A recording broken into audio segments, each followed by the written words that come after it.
ખસ્તો okay picture શરૂ.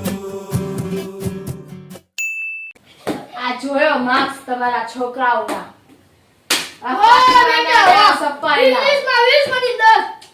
આ handwriting જો તમે સપ્પાના મને આ હું લખ્યું છે ને ઈ જ મને હવે પહેલા મારો થાવ છોકરો ડોક્ટર બનશે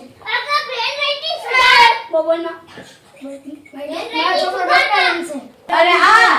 આને કા ક્યો દે એને ડાયરેક્ટ દાંત જ આવે કાઈ ન થાય અને ટીચર બ્લેક બોર્ડ પર લખતી હોય ને એને દાંત આવે તો તમે તો કીધું છે જ્યારે બી આખી લાઈનમાં હસતા રહ્યો ખાતા રહ્યો ખાવો તારે બી હસતા રહ્યો હસ્તારીઓ એમ કહું છું બરાબર તો જ્યારે વર્ક થાતો હોય ને તારે નો હસવાનું હોય એ લોકો મસ્તી કરતા હોય અમે 20 લાખ તો બોલ્યા પણ તમે લોકો પૈસા પડો કે સ્ટડી કરાવવા અમે માટે. પૈસા ભરી છી અને ઈ મારી છોકરી જો હારા કેટલો જો પાંચ હા મારી છોકરી છો પાંચ મારી છોકરી ગઈ છે એટલે મૂક્યો અહીંયા સિગ્નેચર કરો કે તમે સ્કૂલમાં આવીને બાથરૂમ કરી તારી માં ભાઈ ગઈ ને તો મને કહેજે એનું નામ બોલતી નહીં કરવા મળતી ના મને નો શીખર આ તમારું ઘર નથી અમારી